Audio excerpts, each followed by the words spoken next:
there, welcome back to the channel. Today we are continuing our journey through the Bible and we are going to be looking at Exodus chapters 1 through 8. This section of scripture shows us something really powerful. Even when God seems silent, He is still working behind the scenes to deliver His people. So in today's chapter, we're going to see a few things. First, we're going to see Israel go from honored guest in Egypt to slaves. Second, we're going to see the miraculous birth and calling of Moses. Third, we're going to see God revealing His name and power. And fourth and finally, we're going to see the beginning of something called the 10 plagues. The big message with today's chapters is this: God hears the cries of His people and acts at the right time. If this is the first time you have joined me, welcome. My name is Tracy. I love making Bible-related content. If you could please hit that subscribe button, it really helps out my channel. I would greatly appreciate it. So let's get started. We're going to begin today by talking about Exodus 1, so I encourage you to read through that chapter. In Exodus 1, we see that Israel is oppressed. After Joseph and his generation die, a new Pharaoh rises in Egypt who does not remember Joseph. Instead of honoring the Israelites, he becomes afraid of them because they are multiplying very rapidly. Pharaoh is actually worried that if a war happens, the Israelites might join Egypt's enemies. So he decides to oppress them with forced labor. The Egyptians put them to work building cities like Pithom and Ramesses, but something amazing actually happens. The more the Israelites are oppressed, the more they multiply. Pharaoh then puts out this big order. He orders that Hebrew midwives kill every baby boy as soon as it is born. The midwives, however, fear God and they refuse to obey. Pharaoh makes a brutal decree at this point. He says every Hebrew baby boy must be thrown into the Nile. This chapter ends with Israel suffering under cruel oppression. But never fear, behind the scenes, God is preparing a deliverer. So, for this chapter, some questions to think about. Why do you think that those midwives chose to fear God rather than Pharaoh? Another question: have you ever experienced growth or strength during difficult times? What does this chapter teach us about standing up for what is right? Moving right along, let's go into Exodus chapter 2. Here we see Moses being born. They hide Moses for 3 months, but eventually he keeps growing and he cannot be hidden any longer. So his mother actually places him in a basket among the reeds of the Nile River. Pharaoh's daughter discovers the baby and she realizes he is a Hebrew child but chooses to raise him as her own. The baby's sister, Miriam, watches nearby and offers to find a Hebrew woman to nurse the child. That woman turns out to be Moses' own mother. God's providence is incredible.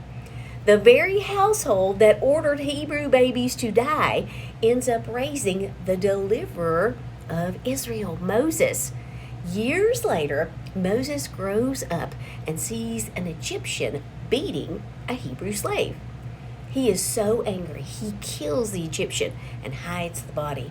When Pharaoh learns about it, Moses has to flee. He has to get out of Egypt. He escapes to a place called Midian where he helps the daughters of a priest named Jericho and eventually marries one of them. Meanwhile, the Israelites continue to suffer. But here's the good news. The chapter ends with an important statement. That statement is, God hears their groaning and remembers His covenant. Something to think about from this chapter is, where do you see God's providence in Moses' early life? Why do you you think Moses acted impulsively when he killed the Egyptian? And have you ever seen God work through unexpected circumstances? Moving on to our third chapter, Exodus 3, the burning bush. While tending sheep in the wilderness, Moses comes to Mount Horeb, the mountain of God. There he sees something extraordinary. A bush is burning, it's on fire, but it's never burned up. It's never actually consumed. When Moses gets close to the bush, God calls out from the bush, "Moses, Moses." God tells Moses to remove his sandals because he's actually standing on holy ground. Then God reveals something important. Here's what he says. "I have seen the affliction of my people. I have heard their cry." God is about to deliver Israel from Egypt. Moses is the one that God chooses to lead them. He is the one that God is choosing to lead them. Moses, however, is nervous about this. He's hesitant, and he asks, "Who am I that I should go to Pharaoh?" God actually responds to Moses and says, "I will be with you." Then Moses asks another question. He asks what name he should give if Israel asks who sent him. God answers with one of the most powerful names in Scripture. I am who I am. I am who I am. This name reveals that God is eternal, self-existent, and unchanging. For this chapter, here are some questions to think about. Why do you think God chose a burning bush to reveal himself? And how does God's name, I am, reveal his nature? All right, moving on to chapter 4, Moses' excuses. We see a lot of them. He is still struggling with fear and doubt, and he actually raises several objections in this chapter. Number one, he worries the Israelites won't believe him. That's a valid concern. So God gives him 3 miraculous signs. Number one, his staff turns into a snake or a serpent. His hand becomes leprous and then healed. And third, water from the Nile River becomes blood. Then Moses says he is slow of speech. He actually had a stuttering problem. God reminds him that he created his mouth. Finally, Moses asks God to send someone else. He just says he can't do it. At this point, God is actually becoming angry, but he still provides help by appointing Aaron, Moses' brother, to speak for him. Moses returns to Egypt with his family carrying the staff of God. Some questions for this chapter. Why do people often make excuses when God calls them to something difficult? Another question, what does this chapter teach about God equipping those he calls? One more question, are there fears that keep you from stepping into what God may be asking of you? All right, Exodus chapter 5.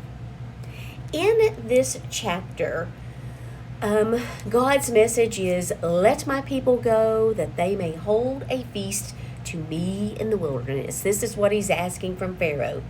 Pharaoh responds with arrogance. "Who is the Lord that I should obey his voice?" Instead of freeing the Israelites, Pharaoh makes their labor harder. They must gather their own straw while they are producing these bricks. That's what their job is, to make these bricks. The Israelites become discouraged and actually blame Moses. Even Moses questions God. He's saying, why have things gotten worse? Why do they continue to get worse? God, get ready. God is getting ready to demonstrate his power. In this chapter, some questions to think about. Why do you think Pharaoh's heart was so hardened? Have you ever obeyed God and then things get harder? I know I have. It tends to work that way. All right. Our next chapter, Exodus chapter 6. God is actually reassuring Moses in this chapter. God reminds Moses in chapter 6 of his covenant with Abraham, Isaac, and Jacob. Remember, we talked about that back in Genesis. Then he makes several powerful promises to Israel. God says, I will bring you out. I will free you. I will redeem you. I will take you as my people. These are promises that actually form the foundation of Israel's deliverance. But when Moses goes to the Israelites and tells them this, they're just discouraged. They're too discouraged to actually listen. Years of slavery has essentially crushed their hope. It's crushed their spirit. God goes on to tell Moses to go back to Pharaoh again. The chapter also includes a genealogy showing the lineage of Moses and Aaron, both Moses and Aaron. So some questions for this chapter. Why were the Israelites unable to listen to Moses' message of hope?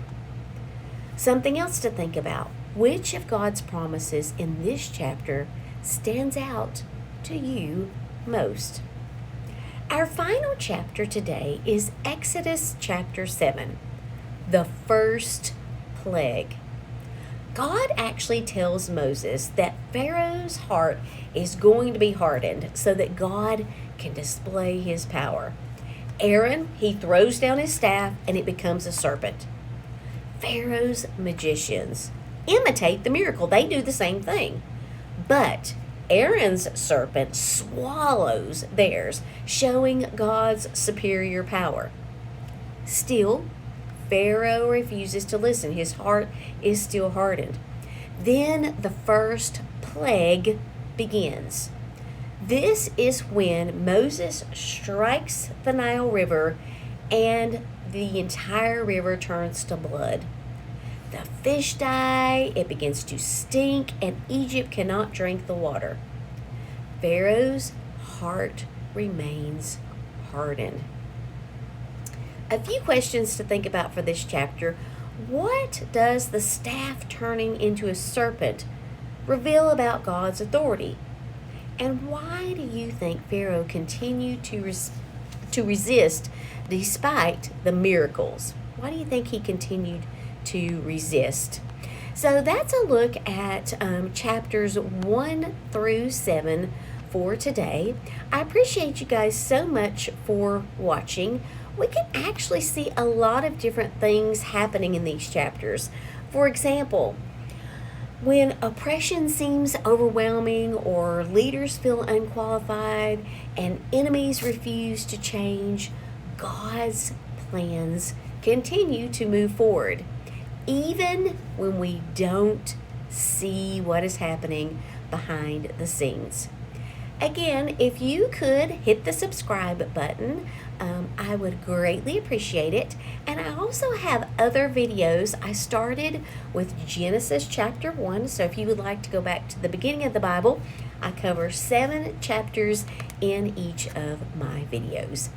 Thank you guys so very much for watching. I hope you have a wonderful rest of your day. I will see you next time.